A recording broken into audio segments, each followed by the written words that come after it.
I want to make a disclaimer before this video gets started because this is probably going to be the more emotional video because I know I told I'm going to give you guys a three-parted update over time. This is the not overly detailed, but enough details to comprehend what has transpired over the last 6 or 7 months that has really ripped me apart as a person. And it's actually one of the whole, and it's all the whole reason why I went on the hiatus, why I'm actually not going to be being as active as I once was. It's a long and complicated series of events that honestly I had hoped would never have to get told, but basically these things have to get brought out to the public.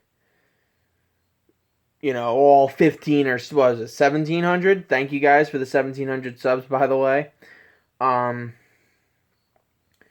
but all of you do need to know what's going on with me, what's going on with the channel, and this is gonna be, like I said, this is gonna be the emotional center. This is gonna be the big thing about how and what has transpired to turn what was going okay, I guess, moderately well at least, to an absolute disaster. And I'm gonna be quite honest with you guys.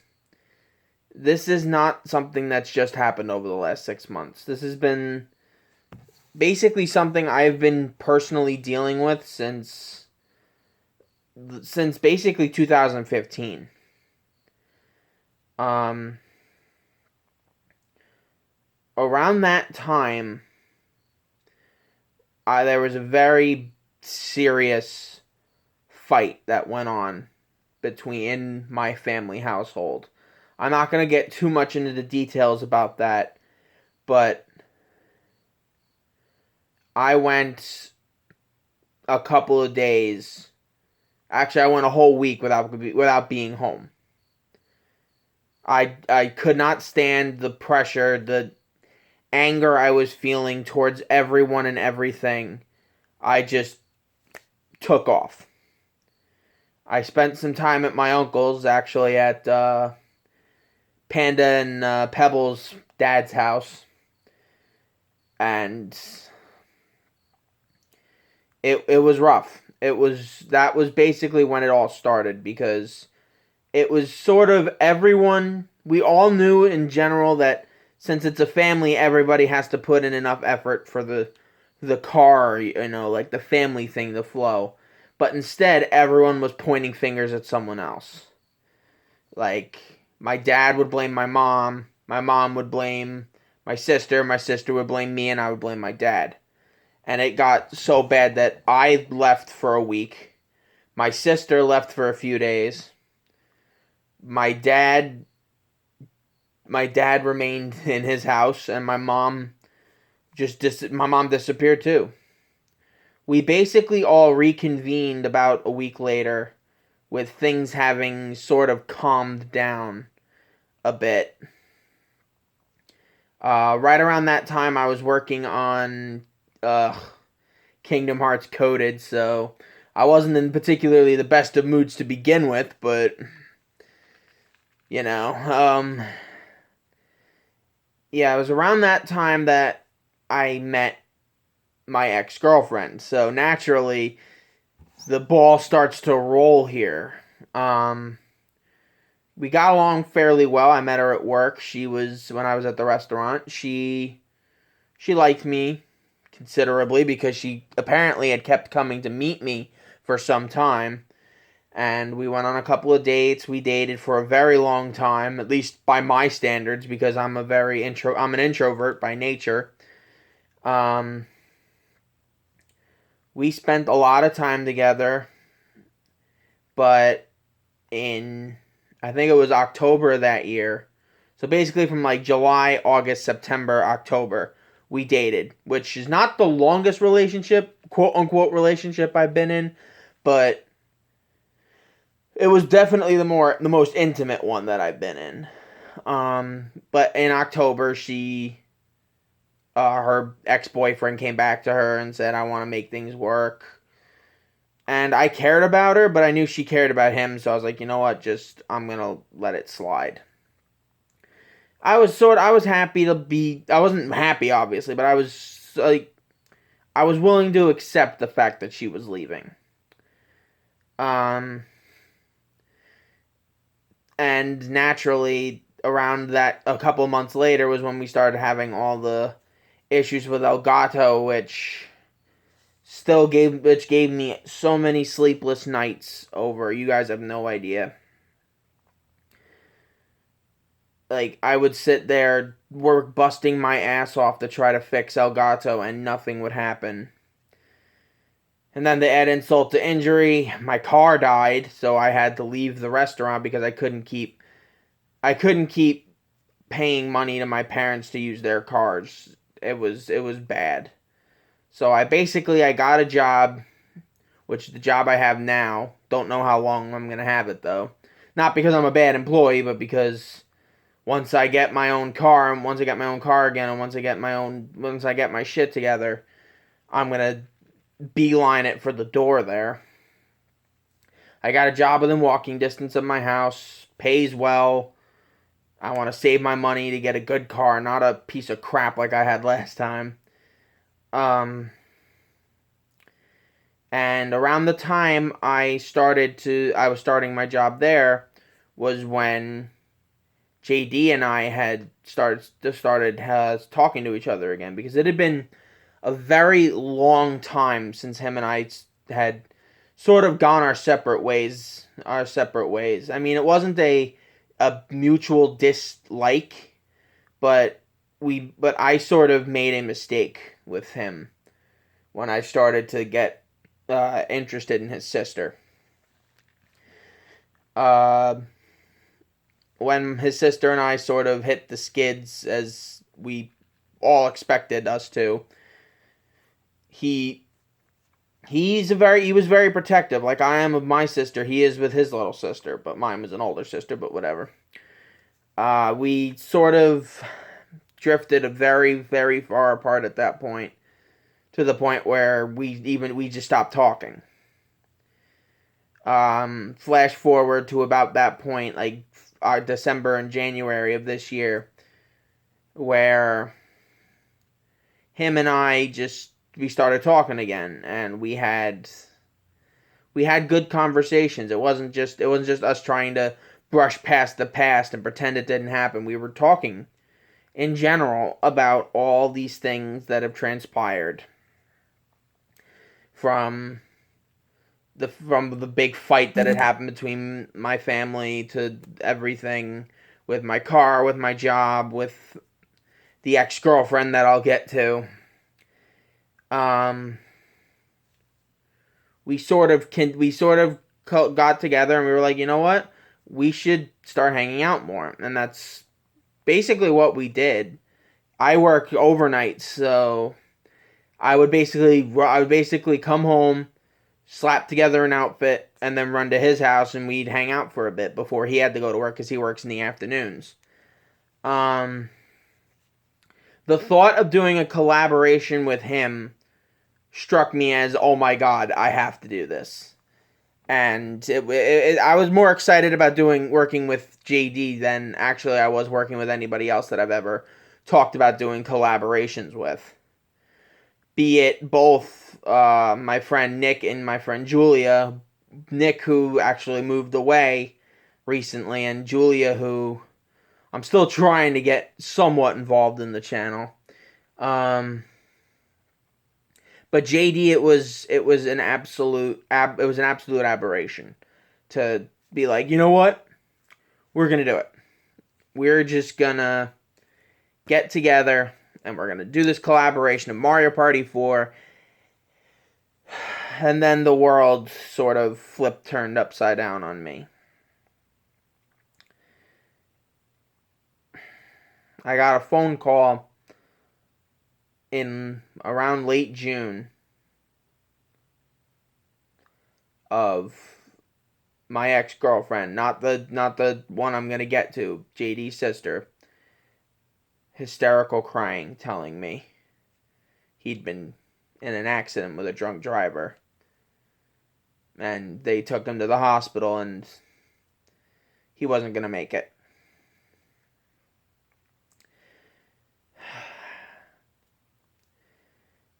I don't know if you guys encounter mortality, but that was the first time I saw mortality. I mean, I'd gone to see grandparents and elderly relatives in the hospital before.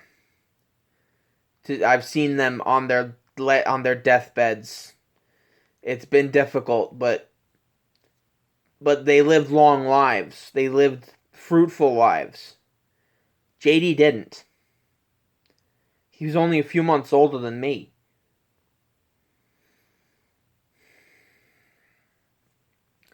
I'd never encountered mortality quite like that until that happened.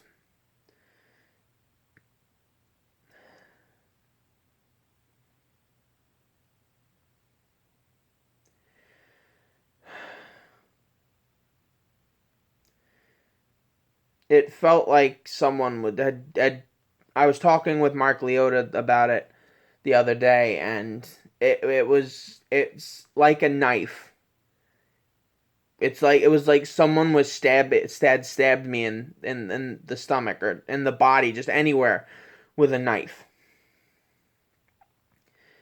I was as close to JD as I was to any of my other friends.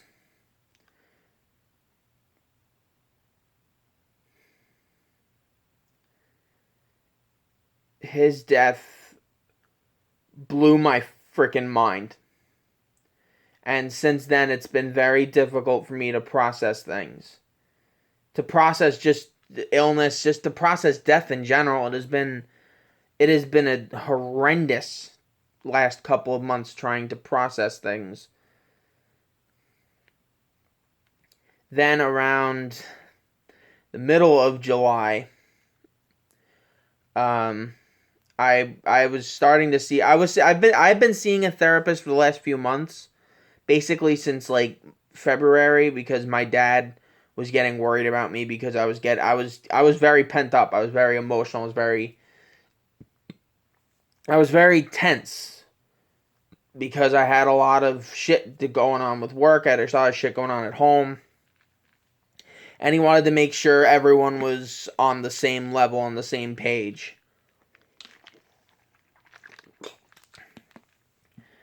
About everything. And my my therapist told me I was on the verge of a mental breakdown. And you hear that a lot. Like you hear someone saying, "Oh, I'm on the verge of a mental breakdown. Oh, I'm gonna have a mental breakdown. Oh, I'm in the middle of a mental breakdown."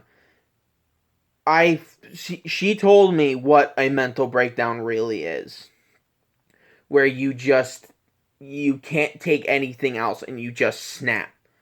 You're capable of doing dark, disturbing, terrifying things, and it's not even in your own power. Now that terrified me, but I thought I'm sort of the glue that holds my family together. Everyone has said that, even my therapist has said that. That my dad can be an overbearing jerk. My mom can have her own issues, and my sister's a drama queen. I am the glue that holds them together. If I wasn't there, I am quite certain that the three of them would have torn each other apart at some point.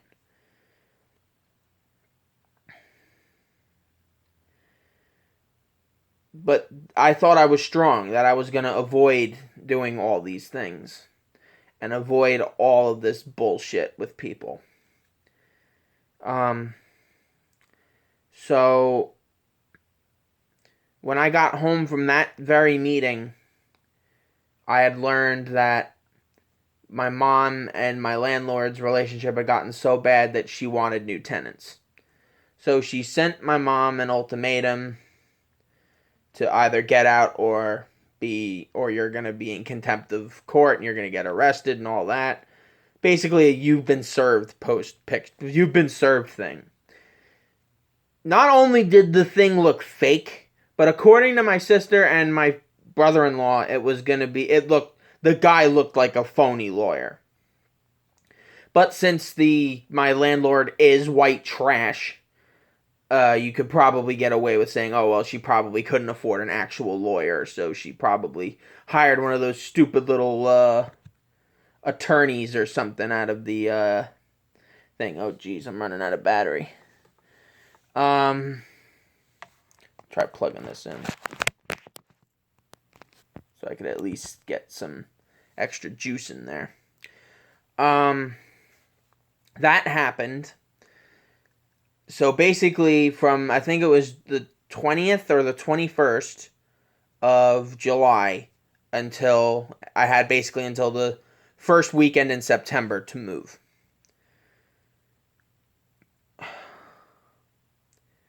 And you guys, I'd been in that house, that apartment, for roughly my entire life, since my parents had gotten divorced. It was the only home I knew. Like, I remember the house we lived in before my parents got divorced.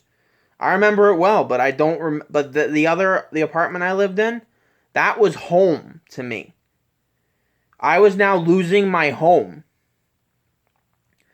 I could not be more enraged with my mother for not fighting, with my dad for not caring, and just I was very angry, to say the very least. The straw that broke the camel's back was that upcoming Saturday. I was in the middle of a very, very brutal shift at work. I just wanted things to just end. And I literally said to myself at about 5 o'clock in the morning, things cannot possibly get worse. And in walked my ex-girlfriend. I wanted to ignore her, but she clearly wanted to talk about things, and I said, look, now's not a good time. I get out at 7, we can talk then. She's like, no, we have to talk now. And I'm like, look, I can't talk. I'm helping customers. I have to set up the store for everyone. And she sort of went off on me that I had led her on, that I shouldn't be hanging out with other girls or whatever, that I should have been loyal to her. I'm like, what are you talking about? You broke up with me. You were the one who said, I want to spend some time with my ex-boyfriend. I think he's changed. I'm like, you know what? Fine, just go. I wanted some peace and quiet, and yet here you are. She obviously didn't take that well. She started screaming at me to the point where I ended up having to call the cops on her. And they escorted her out. I don't think she got arrested. But she kept harassing me. She kept harassing me to the point where I got home from work. I turned off my phone. And I had my breakdown. I screamed, I shouted, I cursed, I swore. I broke a lot of things in my room, including my door. I didn't show it to you guys because I was that embarrassed.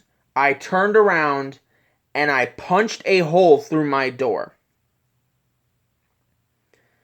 I'm not here to say that was good of me, that I was noble for doing that.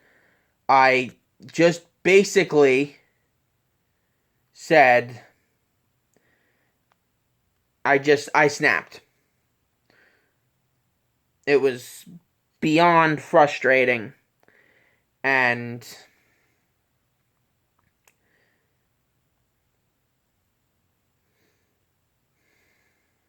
I don't even remember that day. I remember screaming, I remember cursing, but beyond that, I don't remember, and the whole punching through my door, but beyond that, I don't remember anything.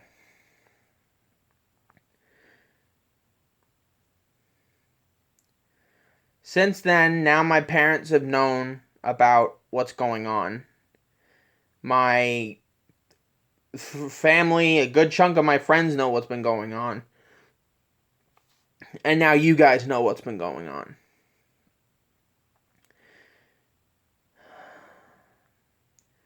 As you can tell, I've moved to a new location. This is my new place I'm going to live for the foreseeable future. A lot of the outside issues that have plagued me are gone. And hopefully they'll with some extra elbow grease, they'll be gone forever.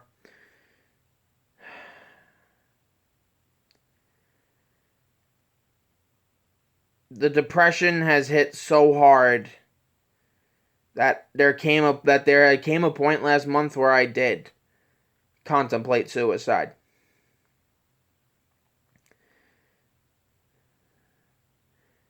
But there were people there for me during that hour of need that I want to thank. I want to thank Julia for cheering me up even in my darkest hours. I want to thank Chris, not Noble Panda, but another Chris that I know, for keeping my spirit up during that really difficult time in my life. I want to thank my father for understanding me. And for like the first time in my life, my father understood me. But that's an issue for another day.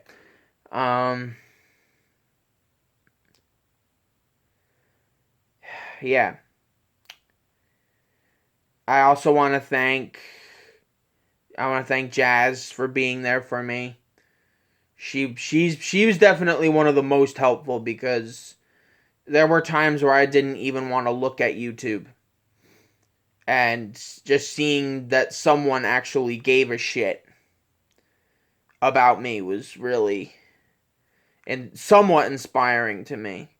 Though it's taken me a while to sort of really appreciate it, which is unfair to her and unfair to everyone who's taken time out of their lives to try to be there for me, you know?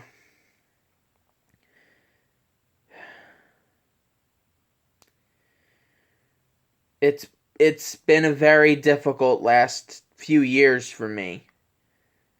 But I'm relieved that I got it off my chest. And hopefully from this point on, we'll be able to really change things for the better. For me, for you, and for the whole dang world. Part 3 is probably going to come up next week. It's going to be more of a technical, like, oh, on this date something's going to happen, on this date something else is going to happen. It's going to be more rigid like that.